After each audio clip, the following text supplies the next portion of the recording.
ce n'est pas déjà fait, prenez un instant pour vous abonner à notre page et n'oubliez pas de cliquer aimer avant la fin de l'enseignement.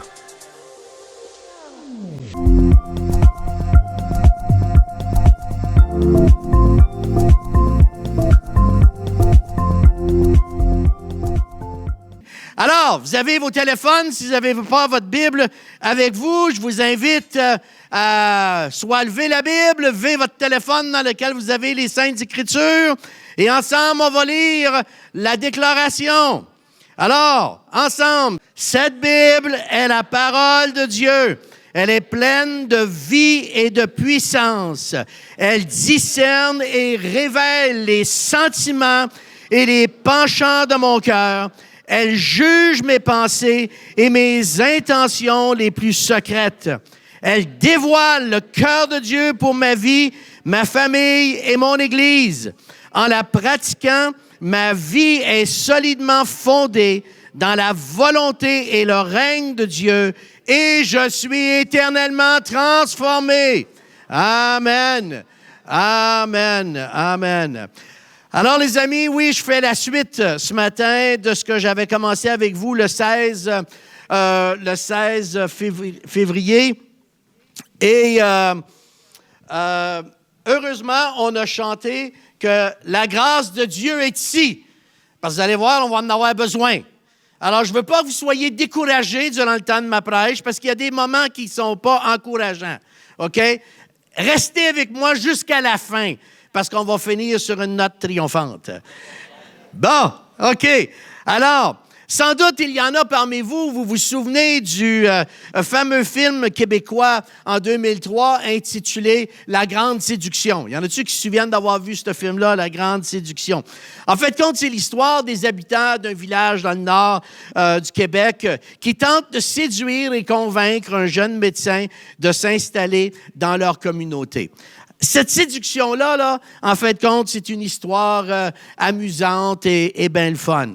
Toutefois, ce matin, je veux partager la suite de ma prédication et vous mettre en garde contre une supercherie spirituelle qui est également une grande séduction, mais qui a des conséquences éternelles.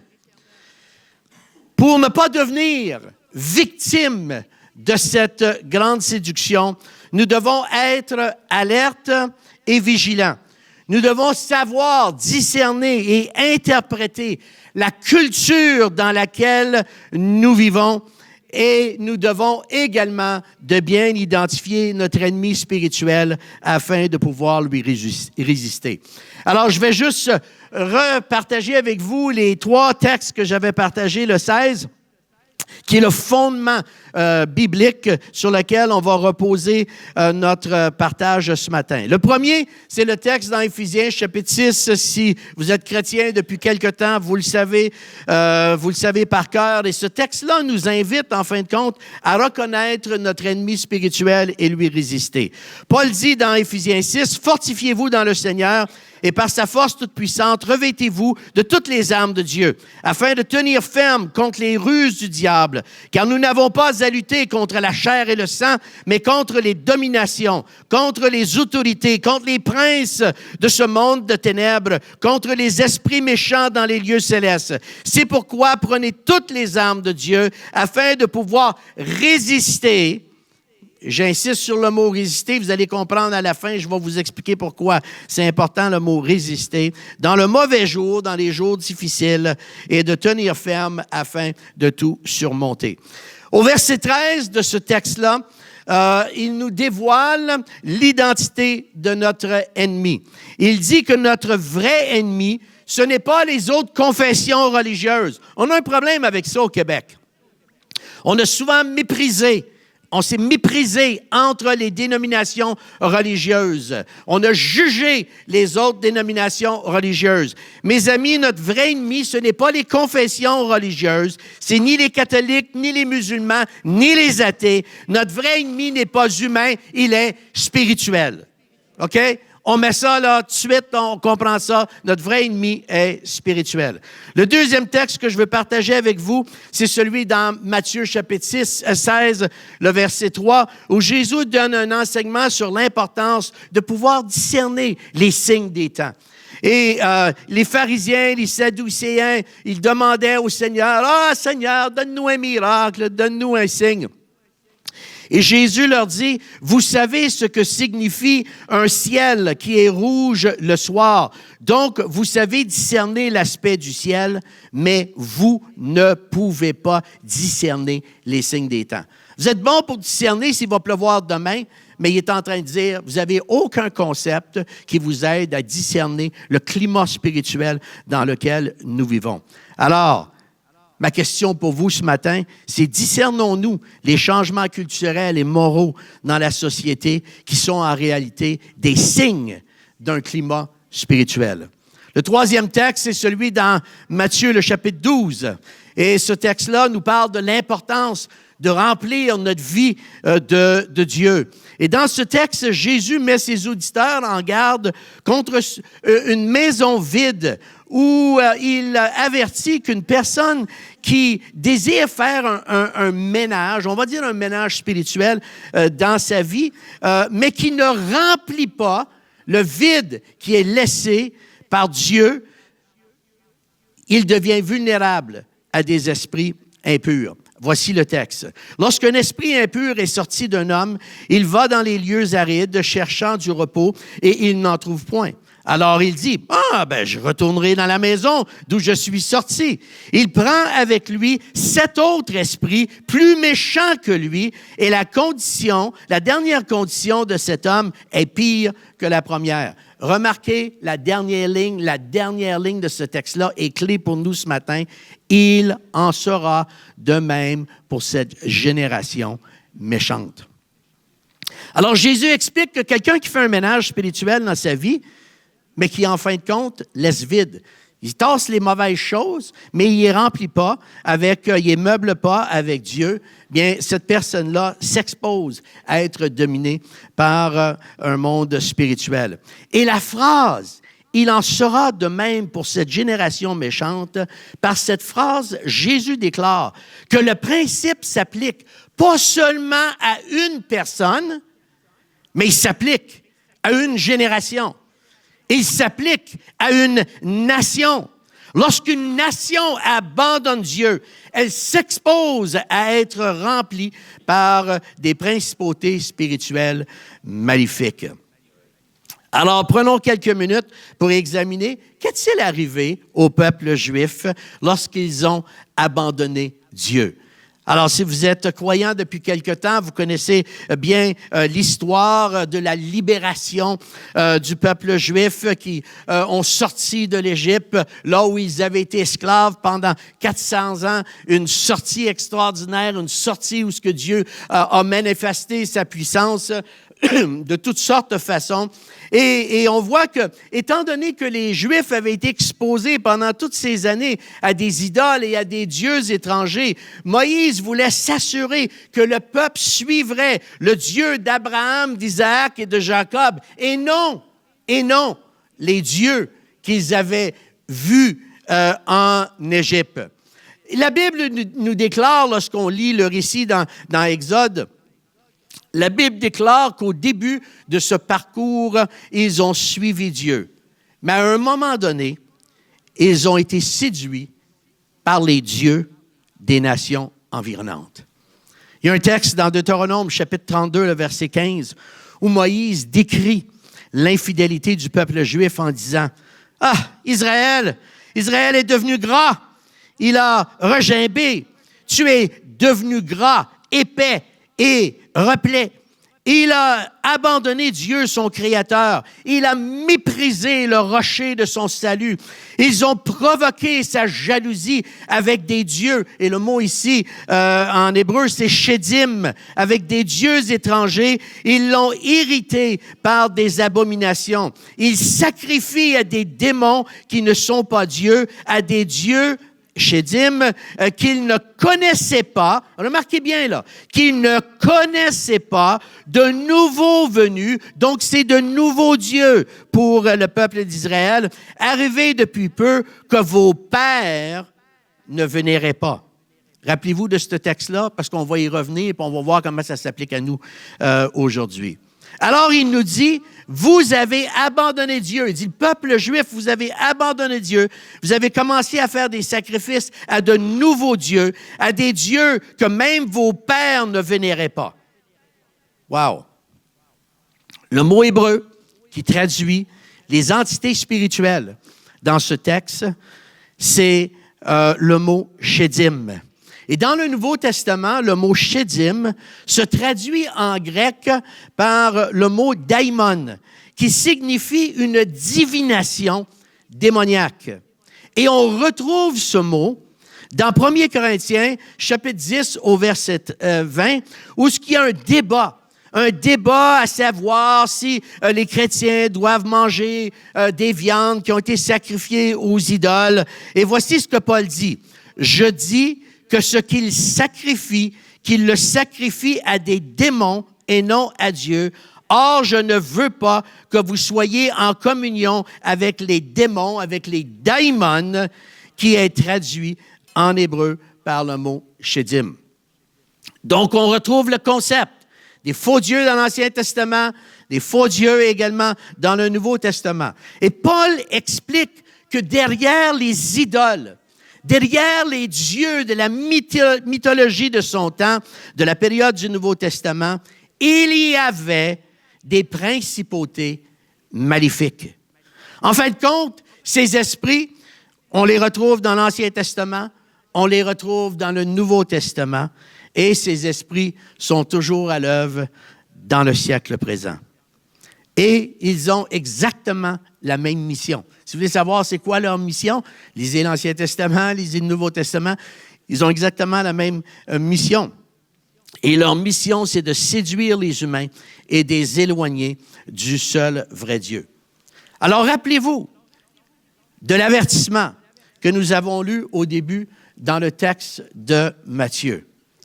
Toute nation qui a connu Dieu et qui a été délivrée et purifiée de ses esprits maléfiques par la puissance de l'Évangile et de l'Esprit Saint, si elle se détourne de Dieu, sa maison, sa nation ne restera pas vide longtemps. Si elle chasse Dieu de sa nation, une autre entité y pénétrera.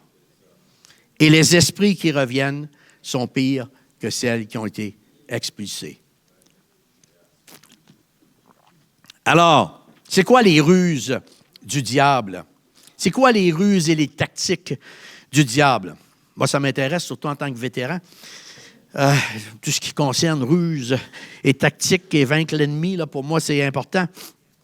Alors, c'est quoi les ruses et les tactiques du diable? En fait, ce qu'on doit comprendre, c'est qu'on doit comprendre quelle est l'influence spirituelle qui est à l'œuvre dans notre monde moderne. Nous savons que l'histoire du Canada et des États-Unis a été influencée par des croyances chrétiennes et nos lois et les valeurs, en fin de compte, du pays ont été fondées sur des principes chrétiens. Toutefois, mes amis, nous sommes aujourd'hui témoins d'un éloignement progressif de Dieu et sans un revirement spirituel, la situation spirituelle du pays risque de devenir pire que le paganisme qu'on a vécu dans le passé. Nous devons nous rappeler que nos luttes ne sont pas contre la chair et le sang, mais contre un monde spirituel qui s'infiltre dans notre culture pour y instaurer le chaos et la destruction. Si c'est un sujet qui vous intéresse, je vous encourage à lire le livre du rabbin et pasteur Jonathan Cahn, C-A-H-N, son nom, qui s'intitule « The Return of the Gods », un livre super intéressant. Et dans ce livre-là, Jonathan nous partage 3 esprits, 3 dieux étrangers. Et ce qui est intéressant, c'est que Jonathan, en tant que rabbin, il a la perspective juive. Lui, il a la perspective de l'Ancien Testament. Il comprend, il a l'historique, il a l'interprétation historique. Et Jonathan nous dit, ces 3 esprits maléfiques qui sont à l'œuvre ont tous une tâche spécifique et différente. Et l'intention, c'est d'éloigner une nation de plus en plus de Dieu et de la rendre esclave des principautés. Et on va parler de ces 3 esprits. Alors, êtes-vous prêts? OK. Découragez-vous pas. Ça peut être décourageant, là, ce que vous allez entendre, mais vous allez voir, à la fin, on finit sur une note triomphante, OK? Mais il faut être capable, si on veut déceler l'ennemi, il faut savoir quoi chercher. Il faut être capable de discerner les signes. Alors, le premier dieu qu'on retrouve dans l'Ancien Testament, c'est Baal. Baal, c'est l'esprit d'éloignement et de l'apostasie. Son nom en hébreu signifie le possesseur ou le maître. Et la Bible révèle que chaque fois que le peuple de Dieu s'éloignait de Dieu, vers qui allait-il? C'était toujours vers Baal. Baal. Car Baal représente un substitut à Dieu et il agit comme l'instigateur d'apostasie, incitant les nations à développer des coutumes que les peuples païens environnants avaient. Il y a un texte intéressant dans le livre de Juges, le chapitre 2, les versets 12 et 13, qui décrit précisément la tactique de Baal. Ils abandonnèrent l'Éternel, le Dieu de leur père, qui les avait fait sortir du pays d'Égypte. Vous vous souvenez, on a parlé de ça il y a quelques minutes. Ils ont bien commencé, mais ils ont abandonné et ils allèrent auprès d'autres dieux, d'entre les dieux des peuples qui les entouraient. Ils se sont laissés séduire par la culture environnante. Ils se prosternèrent devant eux, ils irritèrent l'Éternel, ils abandonnèrent l'Éternel. Et qui ont-ils servi? Ils servirent Baal et les Astartés. Alors, quelle est l'influence et l'esprit de Baal dans la société moderne? Depuis les années 60, nous assistons à un éloignement de Dieu. Et l'esprit de Baal est à l'œuvre en Amérique du Nord. Par exemple, nous avons retiré Dieu des écoles en minimisant la gravité de cette décision, en disant « bah, c'est pas vraiment grave ». Pourtant, c'est un enjeu majeur. Car si nous retirons Dieu de l'école et des enfants, quelque chose d'autre prend inévitablement sa place. Donc, nous sommes à une croisée de chemin. Nous nous retrouvons à une croisée de chemin. Le gouvernement du Québec fait la promotion de la laïcité. Il en fait une fierté et une priorité dans toutes les sphères québécoises. Moi, en tant que citoyen, je comprends très bien que dans une société pluraliste, je comprends que le gouvernement dit on ne veut pas favoriser une religion plus que l'autre. Mais voici ce qu'il faut faire attention. Voici ce qu'il faut faire attention. La laïcité ne doit ni favoriser la non-croyance, ni imposer la sécularisation des citoyens. Il ne faut pas permettre à la laïcité de nous retirer du fait religieux. La liberté de religion est un droit fondamental au Canada. On doit le reconnaître et on doit le rappeler au gouvernement. Depuis les années 1960, nous constatons un recul de la foi en Amérique du Nord. La fin du 20e siècle marque l'une des plus grands abandons de la foi et de la morale chrétienne des 2000 ans des dernières années de l'ère chrétienne. Progressivement, nous vivons une version contemporaine de l'apostasie décrite dans la Bible. Souvenez-vous du verset? Ils sacrifièrent à des dieux qui ne sont pas dieux, à des dieux, à des chédim qu'ils ne connaissaient pas, de nouveaux venus, de nouveaux dieux, arrivés depuis peu que nos pères ne vénéraient pas. Je suis certain que vous allez être d'accord avec moi que depuis les dernières années, depuis les 50 dernières années, il s'est introduit toutes sortes de dieux à l'intérieur de la culture québécoise. Nous sommes, bien que les statistiques sont limitées, on remarque très bien un intérêt croissant pour le nouvel âge. Un courant spirituel contemporain intégrant des éléments de tradition orientale, tels que le yoga. Hey, le yoga, aujourd'hui, on l'enseigne à l'école, on l'enseigne partout. Ah, il n'y a pas de problème. On enseigne le yoga. Bien, le yoga, là, il y a une connotation spirituelle derrière ça. OK? Alors, c'est pas innocent, ça. C'est pas juste un exercice. Il y a une connotation spirituelle. Alors, on introduit au travers du nouvel âge le yoga, les chakras, les karmas, la méditation, etc. Ce phénomène est expliqué très bien par le texte de Romains, chapitre 1, les versets 21-23, qui nous met en garde contre qu'est-ce qui arrive quand les gens vont échanger la gloire de Dieu contre des idoles. Et voici le texte. Au lieu d'adorer le Dieu incorruptible et glorieux, ils se sont fabriqués des idoles, des images d'hommes mortels, d'oiseaux, de quadrupèdes et de reptiles. Mes amis, rappelons-le, lorsqu'une société abandonne Dieu, elle va se trouver d'autres dieux. Elle va se créer ses propres vérités. Aujourd'hui, la vérité, vous parlez de la vérité. Attends une minute, là. Ta vérité, c'est ma vérité. Si moi, ce matin, je décide que, je suis femme, moi, ce matin. Hey, ça, c'est ma vérité, puis viens pas me dire le contraire, OK? Parce que c'est ma vérité. Alors, quand on abandonne Dieu, qu'est-ce qui arrive? On se crée des vérités. On se crée des vérités. On ouvre la porte à des influences spirituelles maléfiques et à des dieux étrangers. Le deuxième esprit qui est à l'œuvre, c'est l'esprit de la déesse Astarté. Astarté, c'est la déesse de la perversion sexuelle. Astarté est fréquemment associée avec Baal. Juge 2, qu'on a lu tantôt, dit qu'ils ont servi Baal et qui? Ensuite, Astarté. Astarté est donc l'esprit maléfique qui est à l'origine de la perversité sexuelle et de l'immoralité dans le monde. Elle était vénérée comme étant la reine des cieux et la déesse de la fertilité. Cet esprit, mes amis, œuvre pour sexualiser la culture, retirant la sexualité du cadre du mariage tel que Dieu l'a conçu et la pervertit sur la place publique. Tout avec Astarté et sexualisé, incluant les enfants. C'est intéressant. Quand on regarde son influence au travers de l'histoire, dans Genèse chapitre 19, nous lisons la description de la ville de Sodome et Gomorrhe, une ville pervertie que Dieu décide de détruire. Qui est sous l'emprise de cette perversion?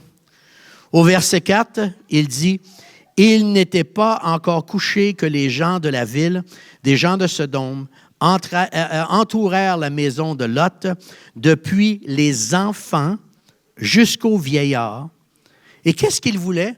Ils réclamaient que Lot leur livre les deux hommes afin qu'ils aient des relations homosexuelles avec eux. Les enfants jusqu'aux vieillards. On ne parle pas d'âge de consentement, là. Des enfants jusqu'aux vieillards. Alors, qu'est-ce qu'on observe? On observe comme tactique que tout commence avec Baal. Baal qui va nous éloigner de Dieu. Ensuite, il vient une révolution sexuelle sous l'influence séductrice de Astarté. Pour nous, en Amérique du Nord, la révolution sexuelle a débuté dans les années 60 et ça a bouleversé les principes bibliques du mariage et de la famille. En 1969, le fameux, ceux que vous êtes un petit peu plus vieux, là, le fameux festival de Woodstock est devenu l'un des premiers événements marquants en Amérique du Nord qui marquait une sexualité libre et débridée.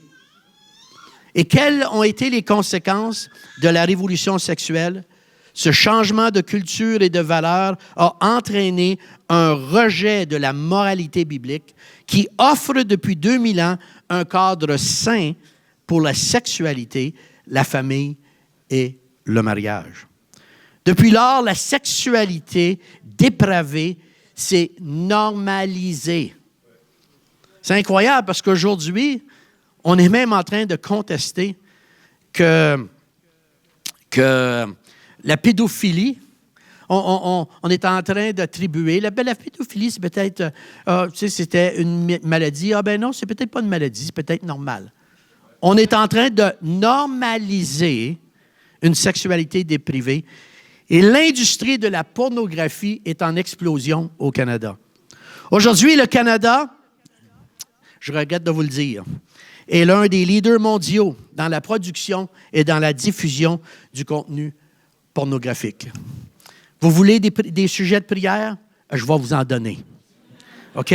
Sortez vos crayons, sortez vos téléphones, prenez des notes. Saviez-vous que Montréal est un épicentre de cette industrie?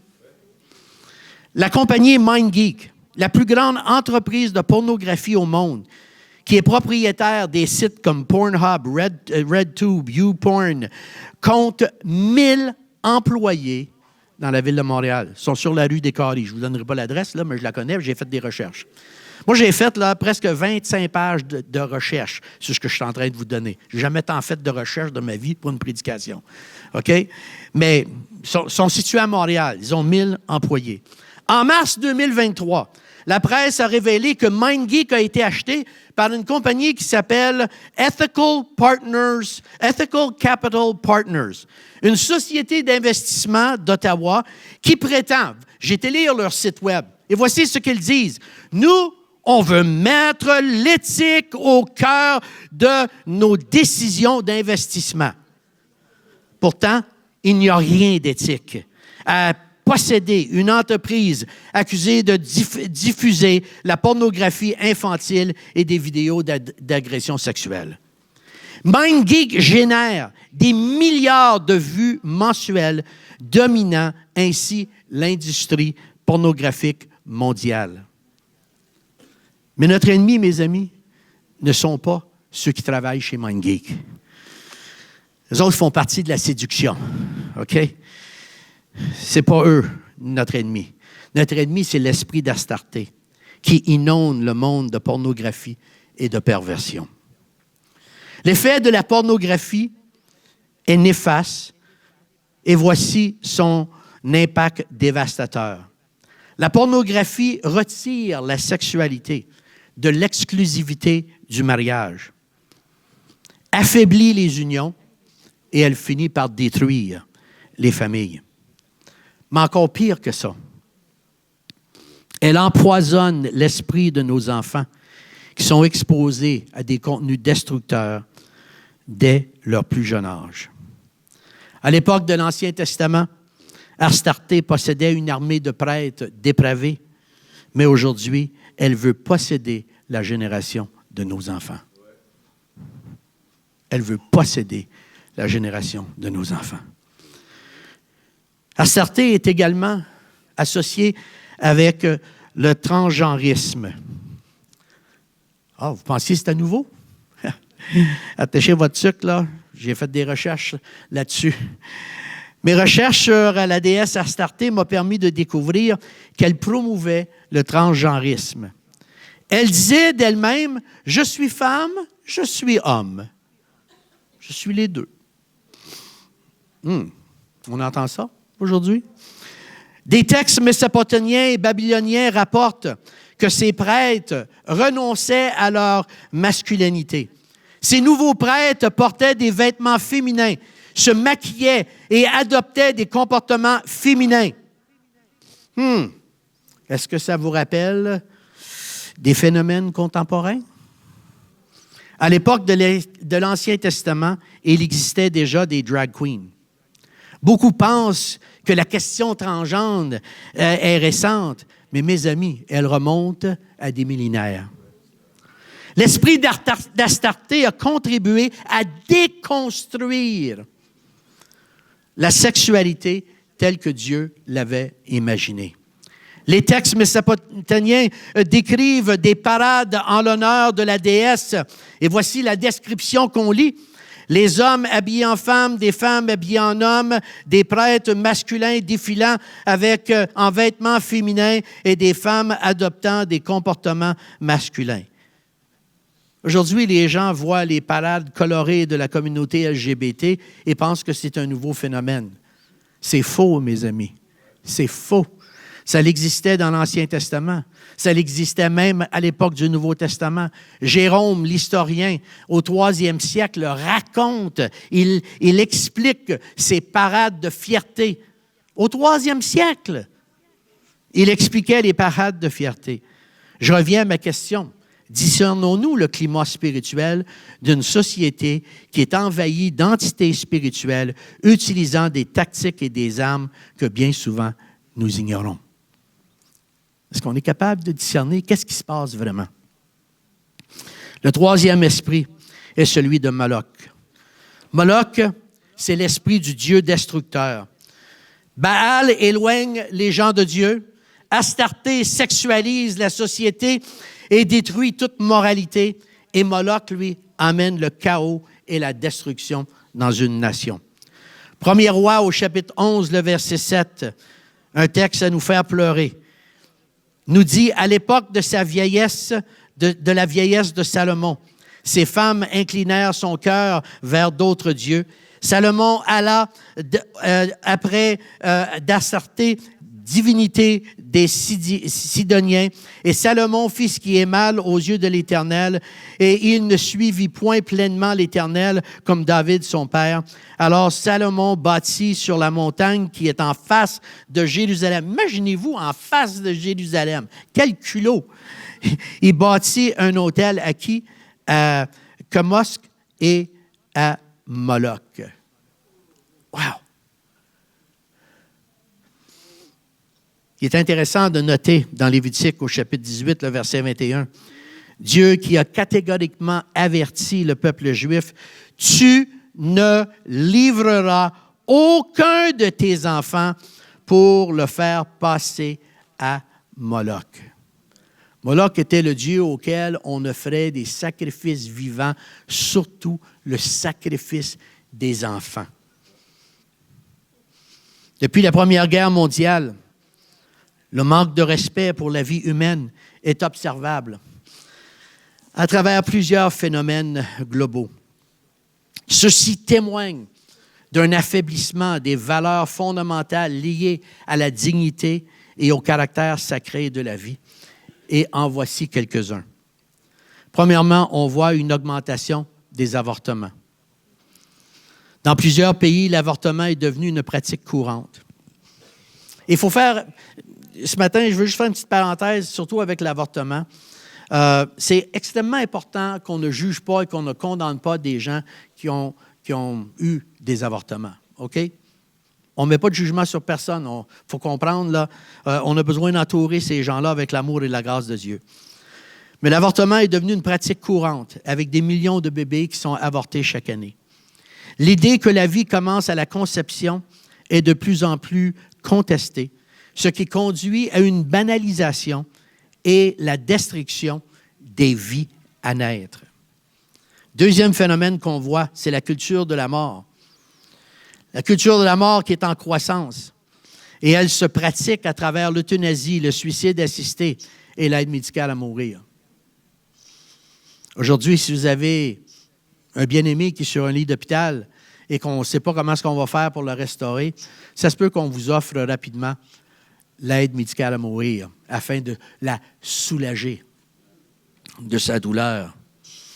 Plusieurs pays légalisent et facilitent l'euthanasie, le suicide assisté, l'aide médicale à mourir, même pour des personnes en détresse psychologique plutôt que des souffrances physiques comme c'était au début. Certains pays commencent à proposer l'euthanasie aux enfants et aux adolescents, remettant en question la protection des plus vulnérables. On a une responsabilité de protéger les plus vulnérables, pas des mettre à mort. Troisièmement, il y a une exploitation humaine et la traite des êtres humains. Des millions de personnes sont victimes de la traite humaine et elles sont souvent exploitées sexuellement. L'exploitation du corps humain par le commerce des organes devient une pratique préoccupante à travers le monde. Quatrièmement, il y a la normalisation de la violence et des génocides. On observe ça, là, juste depuis la Première Guerre mondiale. On voit ces changements-là qui sont en train de s'opérer. La persécution religieuse est en hausse, avec des minorités massacrées et persécutées dans de nombreux pays. Des groupes terroristes et des dictateurs continuent à commettre des génocides. Et malheureusement, souvent ignoré ou minimisé par la communauté internationale. Un phénomène qui devrait nous intéresser, c'est ce qu'on appelle la déshumanisation à travers les avancées technologiques. L'intelligence artificielle et la manipulation génétique posent des questions éthiques sur le respect de la vie humaine. Je ne sais pas si vous connaissez le mot transhumanisme, mais le transhumanisme, c'est l'idée qui repose sur l'idée que la science et la technologie peuvent transcender les limites biologiques naturelles de l'être humain, voire libérer du vieillissement, des maladies et même de la mort, et cherche à dépasser les limites naturelles de la vie, réduisant parfois l'humain à une machine ou un simple corps modifiable. Ouais, on est loin de la pensée de Dieu, que vous et moi, nous sommes porteurs de l'image de Dieu. Sixièmement, on voit une dégradation des valeurs familiales et de la morale. Ça inclut la destruction du concept de la famille, vécu à travers l'éclatement de la famille, la redéfinition du mariage, qui affaiblit en même temps la protection des enfants et des générations futures. Il y a une montée préoccupante qui prône une liberté sans responsabilité, qui mène à un manque de respect pour la vie et les relations humaines. Il y a une radicalisation de la pensée qui est en train de se faire. Et que faire de l'éducation sexuelle radicale dans nos écoles qui expose les enfants à des concepts destructeurs sans respect pour leur innocence? Ah, on veut les éduquer. Attends une minute, là. Ils ne sont pas en âge d'être éduqués pour quelque chose qu'ils ne devraient pas être en train de pratiquer. Tout ça, l'œuvre de l'esprit de Moloch. Alors, êtes-vous découragé? Prenez une profonde respiration. OK, on change d'orientation. Vous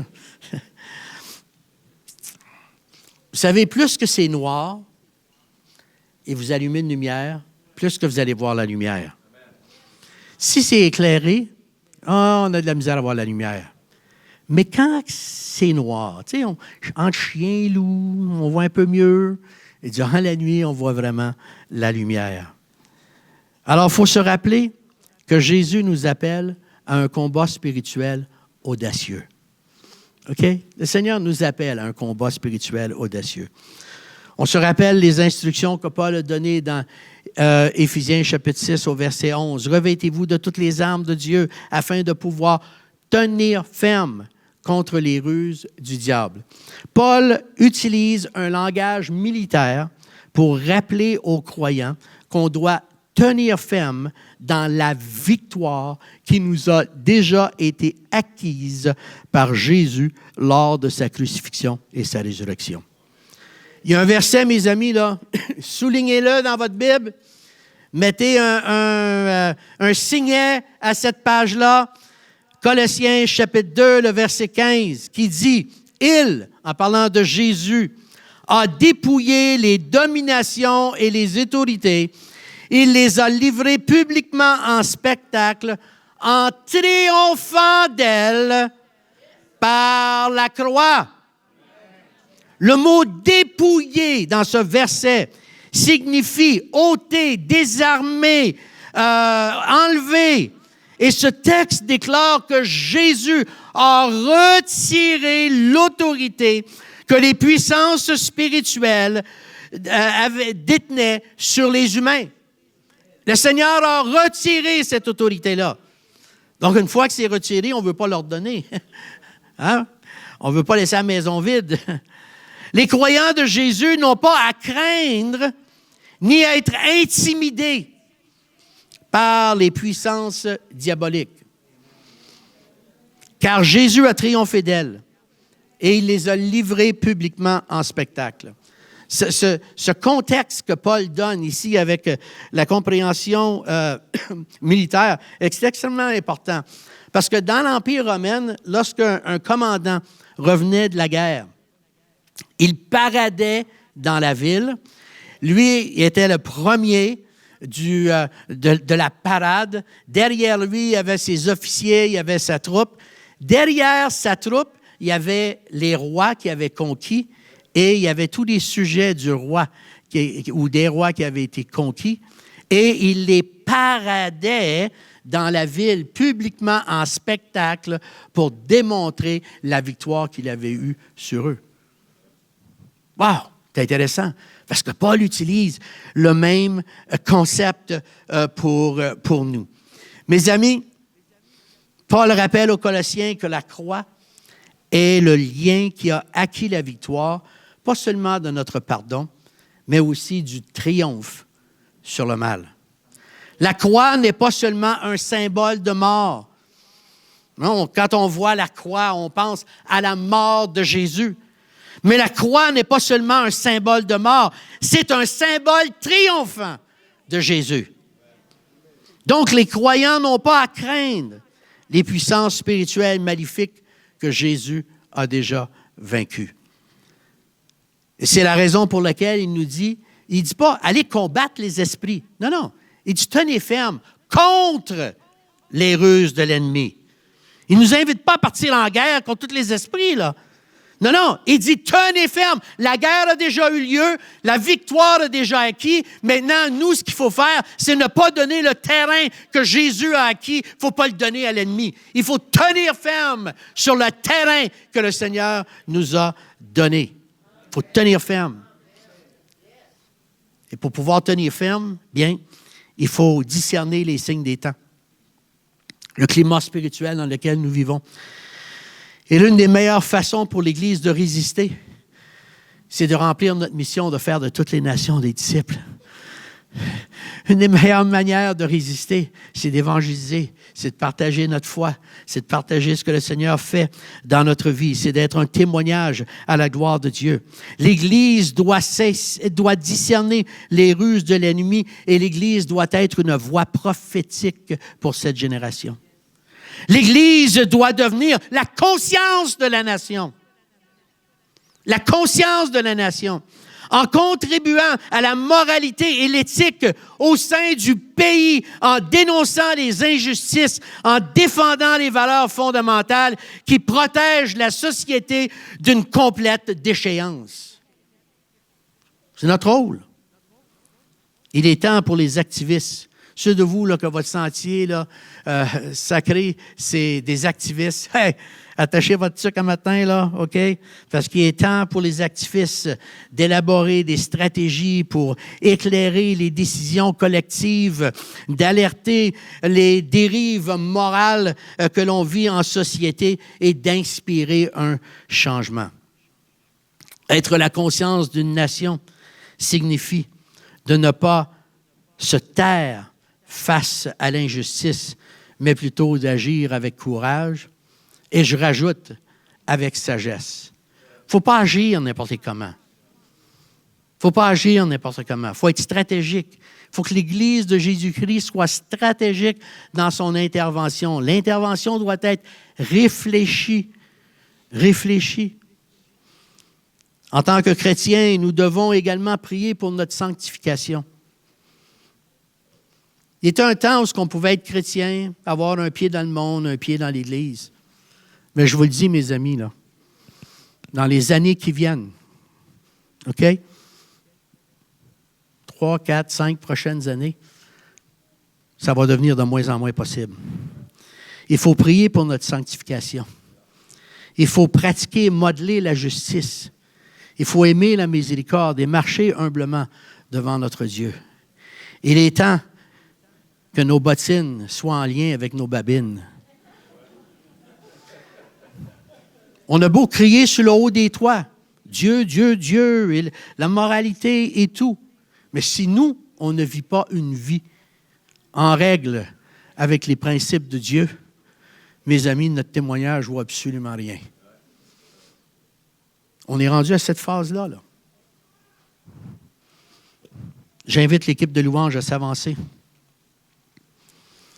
Chaque membre de l'Église triomphante de Jésus, je vous laisse ce matin avec l'exhortation de l'apôtre Paul dans Philippiens au chapitre 2.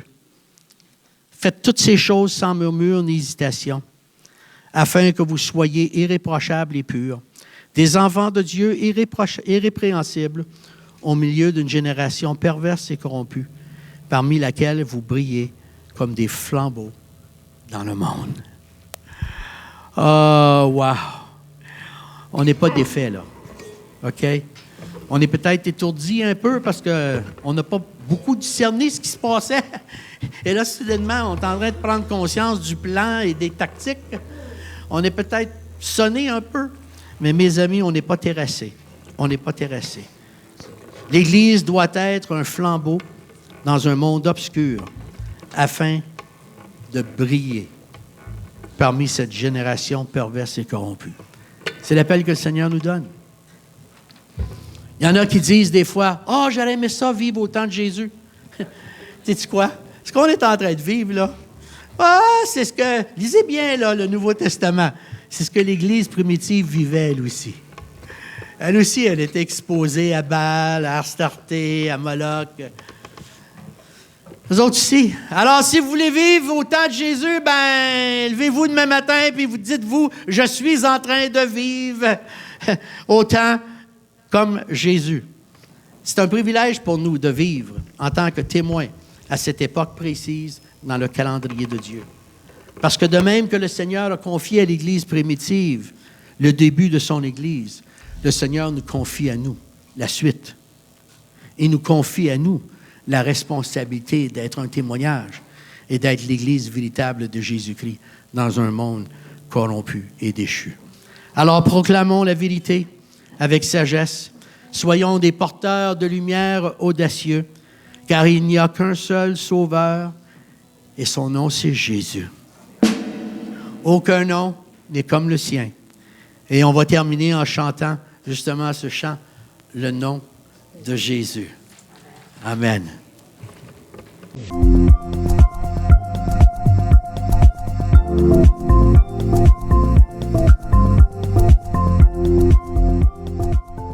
Si ce n'est pas déjà fait, prenez un instant pour vous abonner à notre page et n'oubliez pas de cliquer aimer avant la fin de l'enseignement. Si vous avez besoin de prière ou d'accompagnement spirituel, n'hésitez pas à communiquer avec nous à l'adresse courriel suivante: sos@lecarrefour.org.